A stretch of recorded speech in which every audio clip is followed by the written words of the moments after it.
সুপ্রিয় ভিউয়ার্স, সকলের প্রতি আমার সালাম, আসসালামু আলাইকুম। আশা করি সকলে ভালো আছেন। তো আপনারা দেখতে পাচ্ছেন আজকে কিন্তু আবার সেই ভুট্টার জমিতে চলে আসছি।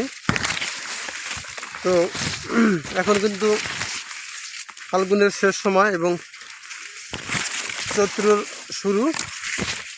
আপনারা দেখতে পাচ্ছেন আকাশ কিন্তু মেঘাচ্ছন্ন, সেরকম একটা রোদ নাই, কারণ এখন দোমাসিতে পড়ছে। যেহেতু ফাল্গুন শেষের দিকে এবং চৈত্র শুরু হবে, এখন একটু জোয়ার ভাটার ব্যাপার থাকে।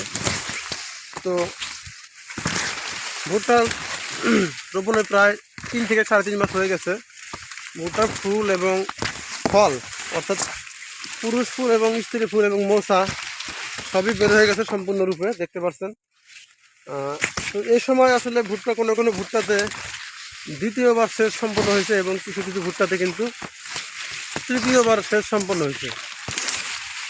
যেসব মাটিগুলা শুকনা এবং উঁচু মাটি বা বেলে মাটি, সেগুলো কিন্তু তৃতীয়বার সেচ দেওয়া হয়ে গেছে।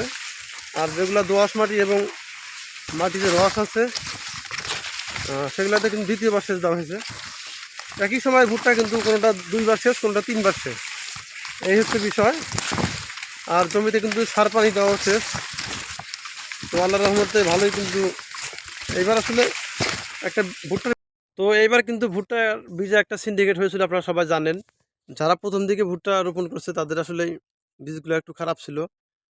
কারণ হচ্ছে যে এবার সেই আগস্টের যে অভ্যুত্থানের পরে ভারতের সাথে সম্পর্ক খারাপ হওয়ার কারণে তারা কিন্তু মানে বাংলাদেশের যে ব্যবসায়ীরা, ভুট্টা বীজ ব্যবসায়ী, তারা কিন্তু বীজ ইনপুট অথবা আমদানি করতে পারে না। সেই কারণে প্রথম দিকে যে ভুট্টাগুলো বিক্রি করছে তারা, সেগুলো ছিল গতবারে। তো আপনাদের অবগতির জন্য জানায় রাখি যে পরবর্তীতে যে মাঝামাঝি সিজনে মাঝামাঝি যে ভুট্টা বীজগুলো এবং পরবর্তী বীজগুলো কিন্তু তারা আনতে সক্ষম হয়েছে, সেই বীজগুলো ভালো ছিল। সেক্ষেত্রে কিন্তু আমার বীজটা কিন্তু আমি যেহেতু মাঝামাঝি সময় রোপণ করছি, বীজটা আল্লাহর রহমতে ভালোই পেয়েছিলাম। তো এই সিন্ডিকেটের হাত থেকে আমি বাঁচি। যারা সিন্ডিকেটের কবলে পড়েছে তারা কিন্তু খুবই ক্ষতিগ্রস্ত হয়েছে।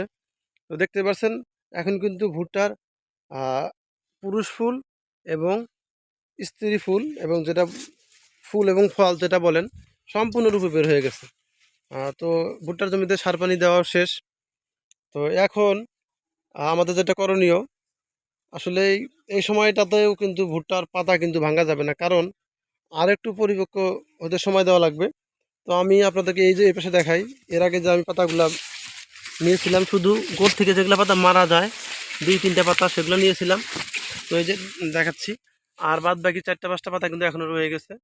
তো এইটা আমি আরও 15 দিন পরে নিব, কারণ ভুট্টা এখন দুধটা একটু জমুক, ভুট্টার যে দানার দুধ আছে সেটা জমুক, তারপরে নিব। আর হচ্ছে এখন এগুলো পাতাতে হাত দেওয়া যাবে না, কারণ এখন পাতাতে হাত দিলে গাছটা একটু, যেহেতু সার পানি দেওয়া হয়ে গেছে, গাছটা চমকে গেলে একটু ভুট্টার ফলনে ক্ষতিগ্রস্ত হতে পারে। তো কাজেই এই 3.5 মাসে আপনারা কিন্তু ভুট্টা পাতা ভাঙবেন না। যখন 4 মাস হয়ে যাবে, 15 দিন আরও পরে, তখন কিন্তু আপনারা ভুট্টা পাতা ভাঙবেন। আপনারা বলতে পারেন যে আমি ভুট্টার জমিতে আসছি, আসলে মাস্ক কেন পরছি? আসলে মাস্ক পরার কারণ হচ্ছে, আপনারা জানেন যে ভুট্টার এই পুরুষ ফুল, এগুলা কিন্তু এই তো দেখেন, ঝাঁকি দিলে কিন্তু এগুলো পড়ে যায়।